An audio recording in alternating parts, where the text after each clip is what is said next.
Welcome to life line. ఈ రోజు TV nine స్టూడియోలో ఉన్నారు డాక్టర్ వినోదిత ఫ్రమ్ హోమికేర్ ఇంటర్నేషనల్. ఈ రోజు లైఫ్ లైన్ లో మనం డిస్కస్ చేయబోతున్నాం డయాబెటీస్ కి అలాగే న్యూరలాజికల్ ప్రాబ్లమ్స్ కి సంబంధించి హోమియో ట్రీట్మెంట్ ఎంతవరకు హెల్ప్ అవుతుందో డాక్టర్ గారిని తెలుసుకుందాం. మీరు కూడా డాక్టర్ వినోదితతో మాట్లాడి హోమికేర్ ఇంటర్నేషనల్ లో ట్రీట్మెంట్ గురించి తెలుసుకోవాలనుకుంటే టీవీ నైన్ స్క్రీన్ మీద డిస్ప్లే అవుతున్న నెంబర్స్ కి కాల్ చేసి డాక్టర్ గారితో మాట్లాడొచ్చు అండ్ డాక్టర్ గారి అపాయింట్మెంట్ కూడా తీసుకోవచ్చు. హాయ్ డాక్టర్ గారు, వెల్కమ్ టు ఆ స్టూడియో. హలో. డాక్టర్ గారు, ఈ మధ్య కాలంలో డయాబెటీస్ గురించి చాలా ఎక్కువగా వింటున్నాం. Because of life style modifications వల్లే ఇంతలా డయాబెటీస్ కేసెస్ పెరిగిపోతున్నాయి అనుకోవచ్చా? అండ్ డయాబెటిక్స్ సిమ్టమ్స్ అనేవి ఏ విధంగా ఉంటాయి? So before talking about disease, అసలు నార్మల్గా మన బాడీ ఎలా ఫంక్షన్ అవుతుంది అనేది మనం తెలుసుకోవాలి. సో బేసిక్గా మనకేంటంటే మన బాడీలో డిఫరెంట్ గ్లాండ్స్ అనేవి ఉంటాయి అన్నమాట. సో ఆ గ్లాండ్స్కి డిఫరెంట్ హార్మోన్స్ అనేవి రిలీజ్ అవుతూ ఉంటాయి. సో ఆ హార్మోన్స్ మన బాడీలో మెటబాలిజంని మాడ్యులేట్ చేస్తూ ఉంటాయి అన్నమాట. సో యూజువల్గా ఏంటంటే థైరాయిడ్కి థైరాక్సిన్ ఇట్లా డిఫరెంట్ హార్మోన్స్ ఎలా అయితే ఉన్నాయో అలానే మనకి డిఫరెంట్ పార్ట్ ఆఫ్ ద బాడీలో డిఫరెంట్ గ్లాండ్స్కి ఒక్కొక్క హార్మోన్ అనేది రిలీజ్ అవుతూ ఉంటుందన్నమాట. సో ఇప్పుడు మనం డయాబెటీస్కి వచ్చేసరికి మెయిన్గా మనకి ప్యాంక్రియాస్ అనే ఒక గ్లాండ్ నుంచి ఇన్సులిన్ అనే హార్మోన్ రిలీజ్ అవుతుందన్నమాట. సో దీని మెయిన్ ఫంక్షన్ ఏంటంటే, ఇప్పుడు మనము ఫుడ్ తీసుకున్న వెంటనే ఫుడ్ లివర్లోకి వెళ్ళి అక్కడ నుంచి మనకి గ్లూకోజ్ లాగా ఫామ్ అయ్యి మన ప్రతి ఒక్క బాడీ లోపల ఒక్కొక్క ఆర్గన్కి ఒక ఎనర్జీని ఇవ్వటానికి ఇది గ్లూకోజ్ నుంచి ఎనర్జీ కిందకి కన్వర్ట్ అవ్వాలి.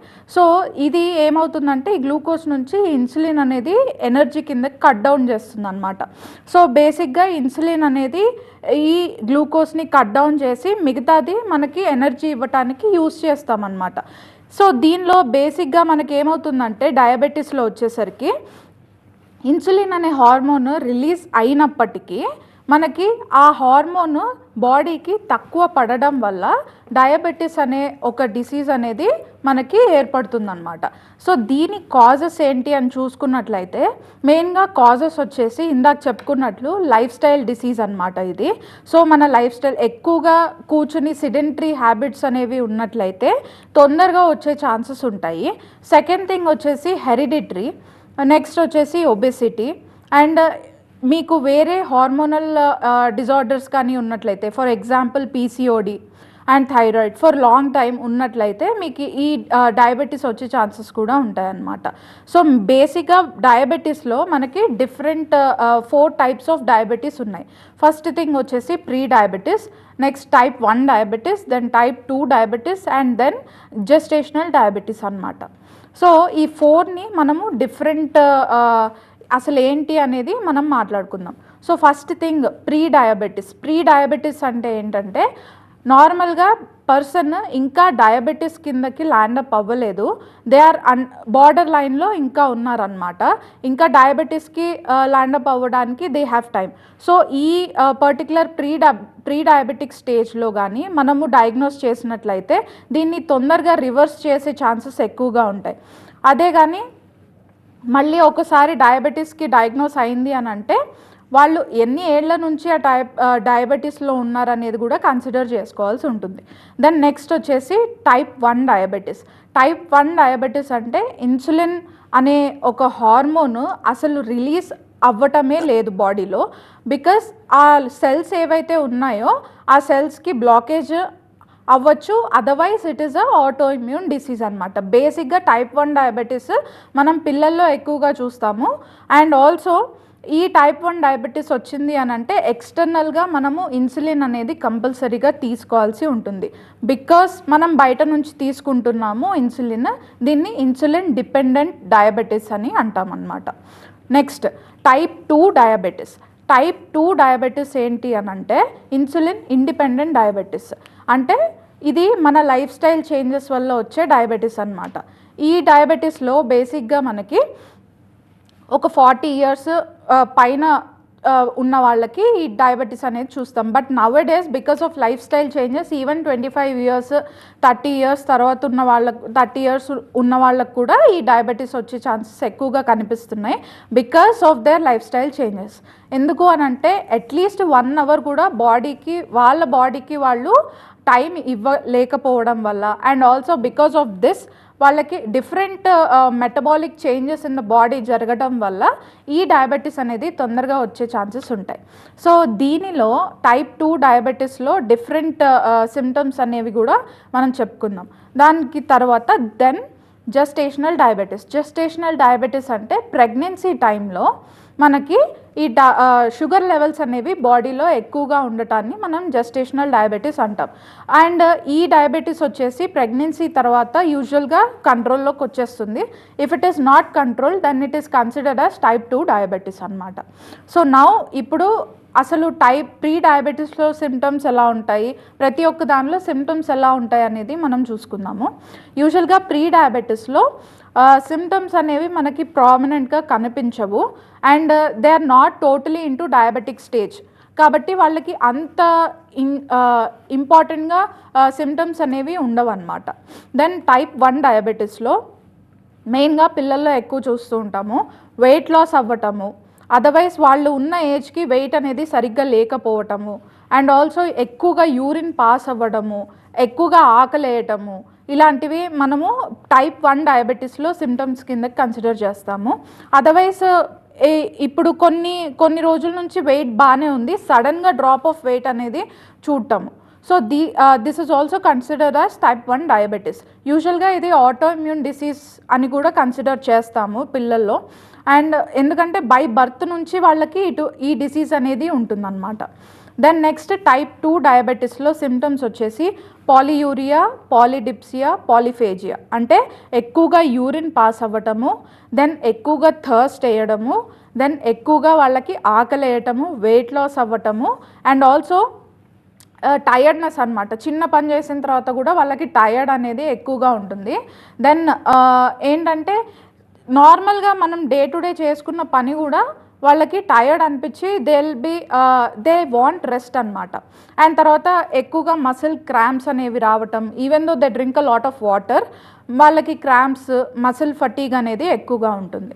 సో ఇవన్నీ మనకి టైప్ 2 డయాబెటీస్లో సిమ్టమ్స్ కిందకి కన్సిడర్ చేసుకోవచ్చు. అండ్ దెన్ జెస్టేషనల్ డయాబెటీస్లో కూడా మనకి సేమ్ సిమ్టమ్స్ అనేవి కనిపిస్తాయి అన్నమాట. So these are the different types of diabetes we see in a day to day basis. Yes sir. Diabetes పేషెంట్స్లో కొంతమందిలో చూస్తుంటాం ఇన్సులిన్ ఇప్పించుకుంటారు, కొంతమంది మెడిసిన్ త్రూ తగ్గించుకుంటారు, కొంతమందికి స్ట్రెస్ ఎక్కువైనప్పుడు కొంచెం కళ్ళు తిరిగినట్టు అనిపించడం కానీ, గిడ్డినెస్ ఉండడం కానీ ఇలా అనిపిస్తుంటుంది. జనరల్గా డయాబెటీస్ చెకప్ అనేది డయాబెటీస్తో సఫర్ అవుతున్న పేషెంట్స్ ఎన్ని మంత్స్కి ఒకసారి చేయించుకొని మెడిసిన్ చేంజ్ చేస్తూ ఉండాలంటారు? సో మెయిన్గా ఒకవేళ కానీ వాళ్ళ ఫ్యామిలీ హిస్టరీలో డయాబెటీస్ ఉన్నట్లయితే దెన్ ఎవ్రీ 3 మంత్స్కి ఒకసారి వాళ్ళు టెస్ట్ చేయించుకోవడం అనేది బెటర్. అదర్వైజ్ వాళ్ళకి ఫ్యామిలీ హిస్టరీలో లేదు అని అనుకుంటే 6 మంత్స్కి ఒకసారి HbA1c టెస్ట్ అని ఒకటి ఉంటుంది. సో ఆ టెస్ట్ కానీ వాళ్ళు చేయించుకున్నట్లయితే 3 మంత్స్కి వాళ్ళ గ్లూకోజ్ లెవెల్స్ వాళ్ళ బాడీలో ఎంతవరకు స్పైకప్ అయ్యాయి అనేది ఆ టెస్ట్ ద్వారా బయటకు వస్తూ ఉంటుంది అనమాట. సో ఇందాక మీరు చెప్పినట్లు stress is one of the main factor for diabetes అండి. సో స్ట్రెస్ అనేది not only for diabetes, any kind of hormonal imbalance or any kind of metabolic డిసీజెస్కి stress is the main reason. So ఈ stress అనేది control ఎలా చేసుకోవాలి అనేది మనము బేసిక్గా మాట్లాడుకోవాలి. ఎందుకంటే ఈ స్ట్రెస్ వల్ల నార్మల్గా when we take a lot of stress we don't have concentration on what we are doing. కాబట్టి ఏదైతే మనం చెయ్యాలి, ఒక వర్క్ అనేది కాన్సన్ట్రేట్గా చేయాలి అని అనుకుంటామో బికాస్ ఆఫ్ దిస్ స్ట్రెస్ ఏంటంటే అది కాన్సన్ట్రేటెడ్గా చేయలేకపోతాము. And due to that different మళ్ళీ ఇంకొకటి పైలప్ అయ్యి స్ట్రెస్ లెవెల్స్ అనేవి ఎక్కువ అవుతాయి అన్నమాట. So how can we control this? So బేసిక్గా మనము ఎవ్రీడే మన బాడీకి అట్లీస్ట్ 1 అవర్ అనేది కేటాయిస్తే కనుక, అంటే normally anything, it might be meditation, it might be yoga, it might be walking, cycling, running, ఏదైనా కావచ్చు, yes anything whatever it is, you give your body at least 1 hour. So దానివల్ల ఏమవుతుందంటే నార్మల్గా బాడీలో ఏదైతే స్ట్రెస్ హార్మోన్స్ ఉంటాయో అవి తగ్గి నార్మల్గా హ్యాపీ హార్మోన్స్ అనేవి రిలీజ్ అవుతాయి అన్నమాట. Due to which body will act in a normal way. So దీనివల్ల ఏమవుతుందంటే ఏవైతే హార్మోనల్ లెవెల్స్ హైలో ఉన్నాయో, ఏదైతే మనకి డయాబెటీస్ లెవెల్స్ హై ఏవైతే ఉన్నాయో అవి వచ్చే ఛాన్సెస్ ఉంటాయి అన్నమాట. డాక్టర్ గారు జనరల్గా స్ట్రెస్ ఎక్కువ అయితే నాట్ ఓన్లీ డయాబెటీస్, అది సయాటిక్ అవ్వచ్చు, స్పాండిలైటిస్ ప్రాబ్లమ్స్ అవ్వచ్చు, రకరకాల ప్రాబ్లమ్స్ వింటుంటాం. నిజానికి చాలా మందికి వర్క్ ఎక్కువయ్యో, వర్క్ లోడ్ ఎక్కువ ఉందనో, లేదంటే వెయిట్ పుట్ ఆన్ చేసామనో, వెయిట్ లిఫ్ట్ చేసామనో రకరకాలుగా అనుకుంటారు. బట్ స్ట్రెస్సే ఒక కారణం అనుకుంటే మీరు అన్నట్టుగా స్ట్రెస్ని తగ్గించుకోవడానికి ఎలాంటి అలవాట్లు చేసుకుంటే మంచిదని చెప్తుంటారు? As I told you, not only exercise అండి, ఇప్పుడు మనం breathing is also very important. So మన బ్రీత్ ఎట్లా తీసుకుంటున్నాం అనేది కూడా వెరీ మచ్ ఇంపార్టెంట్. నార్మల్గా కూర్చున్నప్పుడు యూజువల్గా మనది సిడెంటరీ హ్యాబిట్సే కాబట్టి కూర్చున్న దగ్గరే మనం ఎట్లా కంట్రోల్ చేసుకోవచ్చు. ఒకవేళ కానీ స్ట్రెస్ లెవెల్స్ ఎక్కువ ఉన్నాయి అన్నట్లయితే then you breathe in breathe out అనేది ఒక 10 minutes కానీ 15 minutes కానీ నార్మల్గా కళ్ళు మూసుకొని చేసినట్లయితే స్ట్రెస్ లెవెల్స్ అనేది కంట్రోల్లోకి వస్తుంది. And this is very very important. ప్రాణాయామం అంటారు. సో అది బేసిక్గా వెరీ మచ్ ఇంపార్టెంట్. సో ఇది ఒక్కటే కాకుండా ఒకవేళ కానీ ఇంకా హై లెవెల్స్ ఆఫ్ స్ట్రెస్ ఉన్నట్లయితే మన బాడీలో ఇంకా దీంతో కూడా కంట్రోల్ అవ్వట్లేదు అంటే medication is very much important. ఎందుకంటే అంత హై లెవెల్ ఆఫ్ స్ట్రెస్ అనేది బాడీలో ప్రతి ఒక్క ఆర్గాన్ని డిటోరియేట్ చేసే అవకాశం ఉంటుంది. సో దాన్ని మనం నార్మల్గా చేసుకోవాలి అని అనుకుంటే మెడిసిన్స్ అనేవి they play a very important role అనమాట. వాట్ దే డూ అనేది homeopathy medicines what they do, నార్మల్గా ఏదైతే స్ట్రెస్ లెవెల్స్ ఉన్నాయో ఒక్కొక్కళ్ళు ఒక్కొక్కలాగా యాక్ట్ చేస్తారు స్ట్రెస్ ఉన్నప్పుడు. సో ఎవరు ఎలా యాక్ట్ చేస్తున్నారు అనేది కన్సిడర్ చేసుకొని వాళ్ళ కాన్స్టిట్యూషన్ ఎలా ఉంది, వాళ్ళ బిహేవియరల్ ప్యాటర్న్స్ ఎలా ఉన్నాయనేది చూసి దాన్ని బట్టి మెడిసిన్ ఇస్తాము. దానివల్ల ఏంటంటే ఈ మెడిసిన్ ఆ స్ట్రెస్ లెవెల్స్ అనేవి కాన్స్టిట్యూషనల్ బేసిస్లో కంట్రోల్ చేస్తుంది. And for a long run వాళ్ళకి అటువంటి స్ట్రెస్ మళ్ళీ మళ్ళీ ట్రిగర్ చేయకుండా గురించి బేకి ముందు మాట్లాడుకున్నాం. ఇక న్యూరలాజికల్ ప్రాబ్లమ్స్ విషయానికి వస్తే కొంతమంది డయాబెటీస్ పేషెంట్కి న్యూరలాజికల్ ప్రాబ్లమ్స్ ఎక్కువగా చూస్తుంటాం. లైక్ ఒకేసారి అన్కాన్షియస్ అయిపోవడం, ఏం గుర్తుపట్టకపోవడం, మాట్లాడినా కూడా అర్థం కాకపోవడం, వాళ్ళు మాట్లాడేటప్పుడు కూడా తడపడటం, లైక్ ఇలా జరుగుతూ ఉంటుంది. నిజానికి న్యూరలాజికల్ ప్రాబ్లమ్స్ డయాబెటిక్ పేషెంట్స్లో ఎక్కువగా ఎందుకు చూస్తుంటామంటారు? సో దీన్ని డయాబెటిక్ న్యూరోపతి అని అంటాం అనమాట. This is one of the complication of diabetes. So ఈ న్యూరోపతి బేసిక్గా ఎందుకు వస్తుందంటే ఎక్కువ లెవెల్స్ ఆఫ్ షుగర్స్ బాడీలో ఉండటం వల్ల ఏమవుతుందంటే every organ in the body get deteriorated. So అలా one of the part is nerves అనమాట. ఈ నర్వ్స్ అనేవి డ్యామేజ్ అవుతాయి. సో అది ఏ నర్వ్ అనేది డ్యామేజ్ అవుతుందో దాన్ని బట్టి సిమ్టమ్స్ ఉంటాయి అన్నమాట. ఒకవేళ కానీ మన ఐ దగ్గర ఉన్న నర్వ్ కొంచెంగా డిటోరియేట్ అవుతుంది అని అంటే మనకి కంటికి సంబంధించిన ఇష్యూస్ అనేవి కనిపిస్తాయి. అంటే డబల్ విజన్ కానీ లేదంటే ఒకటేసారి బ్లాక్అవుట్స్ అవ్వటం కానీ, సో ఇట్లాంటివన్నీ మనకు కనిపిస్తాయి. డిజీనెస్ ఉండటము అండ్ ఎదురుగా ఎవరున్నారో వాళ్ళు సరిగ్గా కనపడలేకపోవడం, సో ఇవన్నీ చూస్తూ ఉంటాం.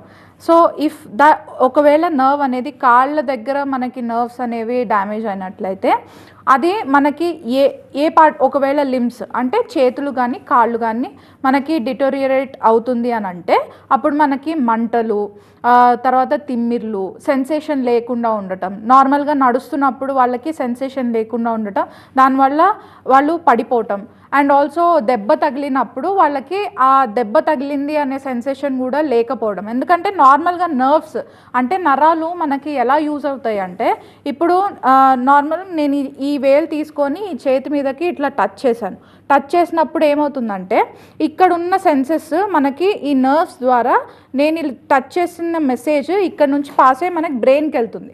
బ్రెయిన్కి వెళ్ళి అక్కడ నుంచి మనకి సిగ్నల్ వస్తుంది. అండ్ ఆ సిగ్నల్ ఏంటంటే సంబడి టచ్డ్ యూ అనే ఒక సిగ్నల్ అనేది వస్తుందన్నమాట. సో ఇది మనకి డ్యామేజ్ అవుతుందన్నమాట. ఎందుకంటే సెన్సెస్ అనేవి సరిగ్గా లేకపోవడం వల్ల ఏది ఎక్కడ ఒకవేళ దెబ్బ తగిలినా కూడా ఆ దెబ్బ అనేది పెయిన్ అనేది లేకుండా ఉండటం మెయిన్గా చూస్తూ ఉంటాం. దానివల్ల బేసిక్గా యూజువల్గా డయాబెటీస్ పేషెంట్లో డయాబెటిక్ ఫుట్ అనేది యూజువల్గా కామన్. ఎందుకంటే హై లెవెల్స్ ఆఫ్ షుగర్స్ అనేవి బాడీలో ఉండటం వల్ల దెబ్బ తగిలిన తర్వాత వాళ్ళకి ఆ దెబ్బ అనేది ఉందని తెలియకుండా పెయిన్ లేకపోవడం వల్ల ఆ దెబ్బని వాళ్ళు యూజువల్గా షుగర్ లెవెల్స్ ఎక్కువ ఉండటం వల్ల అది స్ప్రెడ్ అయ్యి ఇంకా చీము రావటము, ఇన్ఫెక్షన్ అనేది ఎక్కువగా అయిపోవటం వల్ల ఆ కాలంతా ఇంకా మొత్తం ఇన్ఫెక్టెడ్ అయ్యి కొంతమంది యాంప్యూటేషన్ అంటే కాళ్ళు తీసేయడం వరకు వెళ్ళిపోతారనమాట. సో అలా కాకుండా స్టార్టింగ్ స్టేజెస్లోనే దీన్ని మనము కంట్రోల్ చేసుకోవచ్చు. సో బేసిక్గా ఎటువంటి స్టెప్స్ ఫాలో అవ్వాలి అనేది కూడా నేను చెప్తాను. యూజువల్గా మనం షుగర్ లెవెల్స్ ఎవ్రీ 3 monthsకి ఒకసారి కానీ చెక్ చేయించుకున్నట్లయితే ఎంత లెవెల్స్ అవి ఫ్లక్చువేట్ అవుతున్నాయనేది చూసుకొని దాన్ని బట్టి మనము ఎటువంటి డైట్ తీసుకోవాలి అండ్ ఆల్సో మెడిసిన్స్ ఎంత రెగ్యులర్గా వాడాలి అండ్ ఎన్ని రోజులు మీకు వాడాల్సి ఉంటుంది అనేది కూడా క్లియర్గా ఎక్స్ప్లెయిన్ చేస్తాము.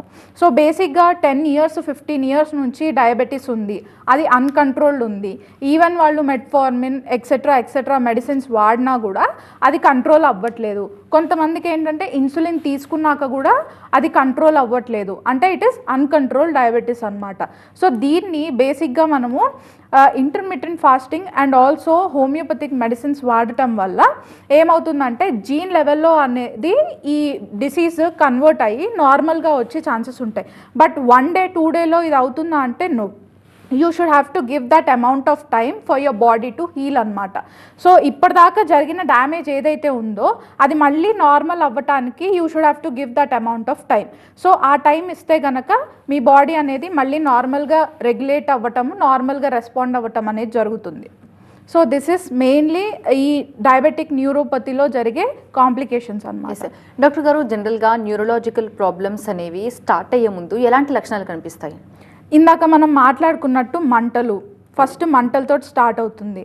ఆ తర్వాత వాళ్ళకి ఏంటంటే తిమ్మిర్లు రావటము అండ్ నెమ్మదిగా పెయిన్ ఉంటుందన్నమాట, మసిల్ క్రాంప్స్ వచ్చేస్తాయి, మసిల్ పెయిన్ ఉంటుంది అండ్ తద్వారా వాళ్ళకి ఏంటంటే సెన్సేషన్ లేకుండా పోవడం. These are the main symptoms అనమాట. దానిలో డాక్టర్ గారు, న్యూరలాజికల్ ప్రాబ్లమ్స్తో సఫర్ అవుతున్న వాళ్ళు ఇందాక మీరు చెప్పినట్టుగా ఏ ప్రాబ్లంకైనా స్ట్రెస్ తగ్గించుకోమని చెప్తున్నారు. ఎస్పెషల్గా మాట్లాడుకుంటే న్యూరలాజికల్ ప్రాబ్లమ్స్తో బాధపడుతున్న వాళ్ళు స్ట్రెస్ తగ్గించుకోవడానికి ఏం చేయాలి అండ్ ఫుడ్ పరంగా ఎలాంటి ఫుడ్ తీసుకుంటే వాళ్ళకి మంచిది అంటారు? సో మెయిన్లీ ఫుడ్ గురించి మాట్లాడుకున్నట్లయితే యూజువల్గా డయాబెటిక్ పేషెంట్లో మనము షుగర్స్ అనేవి డైరెక్ట్ తీసుకున్నట్లయితే ఆల్రెడీ బాడీలో ఎక్సెస్ అమౌంట్ ఆఫ్ షుగర్ అనేది ఉంది. సో మీరు ఇంకా ఎక్కువ షుగర్ అనేది బాడీలో ఇండ్యూస్ చేయడం వల్ల డైరెక్ట్ షుగర్ అయిపోయి షుగర్ లెవెల్స్ హై అవుతాయి. So that's why we tell patients not to eat sugar. ఇంకొకటి ఏంటంటే కార్బోహైడ్రేట్స్ అనమాట. సో కాంప్లెక్స్ కార్బోహైడ్రేట్స్ ఉంటాయి, సింపుల్ కార్బోహైడ్రేట్స్ అనేవి ఉంటాయి అన్నమాట. సో ఇందులో మనకి బేసిక్గా రైస్ కానీ, వీట్ కానీ, లేదంటే మైదా కానీ ఇవి కాంప్లెక్స్ కార్బోహైడ్రేట్స్. వీటి వల్ల ఏమవుతుందంటే డైరెక్ట్ తీసుకున్న తర్వాత తొందరగా మన బాడీలో గ్లూకోజ్ లెవెల్స్ అనేవి ఎక్కువగా సెక్రీట్ అవుతాయి. సో దీనివల్ల ఏమవుతుందంటే షుగర్ లెవెల్స్ అనేవి ఒకటేసారి ఫ్లక్చువేట్ అవుతాయి అన్నమాట. అలా అవ్వకూడదు. అలా అవ్వకుండా ఉండాలి అని అంటే బేసిక్గా డైట్లో మనము ఎక్కువగా ఫైబర్ అండ్ ప్రోటీన్ అనేది ఎక్కువగా తీసుకోవటం వల్ల షుగర్ లెవెల్స్ అనేవి అంత ఎక్కువగా స్పైక్ అప్ అవ్వకుండా నార్మల్ లెవెల్లోకి కంట్రోల్ అయ్యే ఛాన్సెస్ ఉంటాయి. అండ్ దీనివల్ల ఫైబర్ అండ్ ఆల్సో ప్రోటీన్ తీసుకోవడం వల్ల మన బాడీలో ఏంటంటే డైజెషన్ కూడా సరిగ్గా అయ్యే ఛాన్సెస్ ఉంటాయి. దానివల్ల కాన్స్టిపేటెడ్ పేషెంట్స్ ఎవరైతే ఉంటారో, యూజువల్గా డయాబెటీస్లో మనకి కాన్స్టిపేషన్ అనేది చాలా కామన్గా చూస్తాము. సో ఆ కాన్స్టిపేషన్ అనేది కూడా కంట్రోల్ అయ్యే ఛాన్సెస్ ఉంటాయి.